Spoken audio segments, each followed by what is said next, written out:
নমস্কার, সঙ্গে রয়েছি আমি দিশা। আপনারা দেখছেন ভিশন প্লাস নিউজ।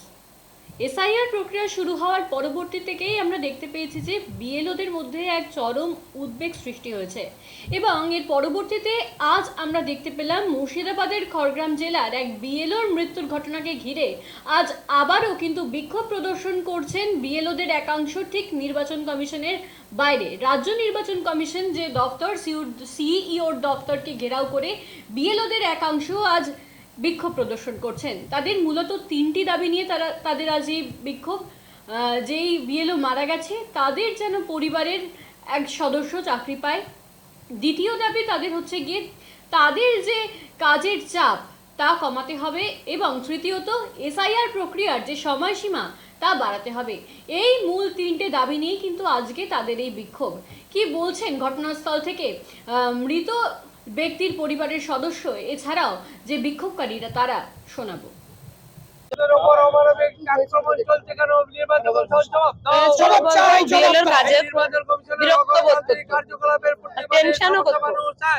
কাজ কবে শেষ হবে, কবে তার সুপারভাইজার আমাকে সবসময়তে মোবাইল ফোন করতো আর বলতো কত দূর আগাচ্ছে সবসময় তো ওই টেনশনটা লেগেই থাকতো। না ভালোভাবে পারতো না, খালি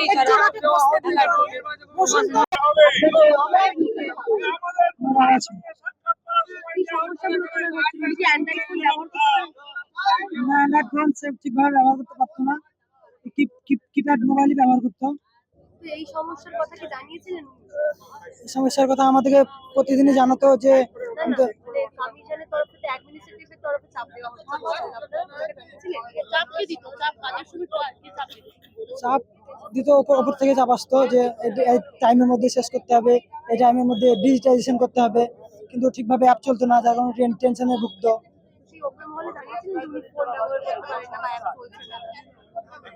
ওপর মোবাইলে জানানো হয়, তাদের সঙ্গে কথা হয়েছে। হ্যাঁ, তাদেরকে জানা হয়েছে যে ঠিকভাবে কাজ হচ্ছে না, অ্যাপে প্রবলেম করছে। তারপরেও তারা একটা ডেট বেঁধে দিয়েছে না, এই টাইমের মধ্যেই সকাল রাত্রে পর্যন্ত কাজ করে সারা 24 ঘন্টা কাজ করে সব কমপ্লিট করতে হবে। বাড়িতে বলতে যে এই টাইম বেঁধে দিয়েছে, এর মধ্যে কাজ করা এত তাড়াতাড়ি এত কাজ করা তো সম্ভব নয়, এটা অনেক কাজ অল্প সময়ের মধ্যে বেঁধে দেওয়া হয়েছে। তারপরে টেনশনে থাকতে সবসময়। 55+। শারীরিক সমস্যা বলতে শুধু ডায়াবেটিস ছিল, অন্য সেরকম কোনো ছিল না। মানে আপনার বাবা যে ফোন ব্যবহার করতে পারেন না, এত কাজ শেষ করা সম্ভব না, যারা কাজ দিয়েছে তাদেরকে জানিয়েছিল? হ্যাঁ, তাদেরকে জানানো। তারা কি বলেছে?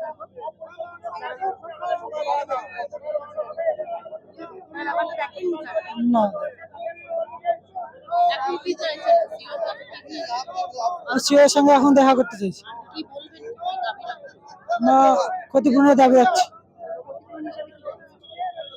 আর্থিক ক্ষতিপূরণ চাইছি। ওই 4.5 বছর মতন ছিল। আমার নাম ইমদাদুল হোসেন।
মানতে হবে, আমাদের দাবি মানতে হবে।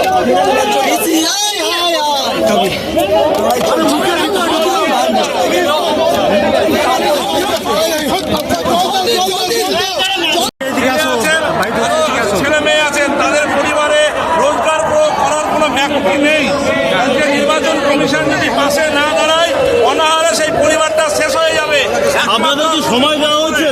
সময় দেওয়া হয়েছে, আমরা যাব, আমরা চাইছি। এদিকে অবস্থান কি চলবে তাহলে? না, আমাদের দাবি না মেনে নেওয়া পর্যন্ত এই অবস্থান বিক্ষোভ চলবে, আমরা আশা করছি। বললাম আমাদের সঙ্গে আমরা অনেকক্ষণ ধরে এখানে আমরা অপেক্ষা করছিলাম। আজকে আমাদেরকে সময় দেওয়া হয়নি, বাধা দেওয়া হয়েছে। আজকে একটা ন্যায্য দাবি নিয়ে এখানে আমরা এসেছি। আজকে বলুন, একজন পরিবার, আমার যে দাদাকে আমরা হারিয়েছি, সেই দাদাকে নির্বাচন কমিশন ফিরিয়ে দিতে পারবে? কে নেবে দায়টা নেবে কে?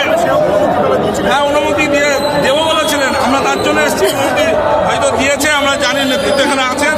আমরা অনুমতি দিলে আমরা তাদের সঙ্গে কথা বলবো। পরিবার সহ এখানে বিএলওদেরও দাবি আছে। আজকে বলুন যে আমার দাদাকে আমরা হারিয়েছি, এটা ঠিক, কিন্তু গোটা পশ্চিমবাংলায় অনেক বিএলও যারা মানসিক চাপ নিতে পারছেন না, আজকে অপরিকল্পিত যে বিএলওদের ওপর প্রেশার করা হচ্ছে, সেই প্রেশার নিতে পারছেন না। আজকে আমার দাদাকে গত পরশুদিনকে হারিয়েছি। আমরা চাইছি না পশ্চিমবাংলার আর কোনো বিএলও দাদা বা আমাদের যারা দিদিমণিরা যারা কাজ করে তাদের যাতে প্রাণ না যায়, তার কারণে আমরা এখানে নির্বাচন স্থাপন করা হয়েছে নির্বাচন কমিশন নির্বাচন কমিশন নির্বিচারে বিএলওদের প্রাণ কেড়ে নেওয়া যায় না, যাবে না। অসংখ্য বিএলও শহীদ জাকির হোসেন আমার রহে পশ্চিমবঙ্গের প্রতিনিধিরা আসছে। যদি বিএলওদের জমায়েত করা হয়, গোটা পশ্চিমবাংলার বিএলওরা একই মঞ্চে আসবে, কারণ বিএলওদের একটা দাবি। এখানে অনেক বিএলও রয়েছে যাদের মধ্যে একাধিক হ্যালো। তাদেরকে কি পুলিশ সম্বোধন করা হয়েছে? যে মানসিক নির্বাচন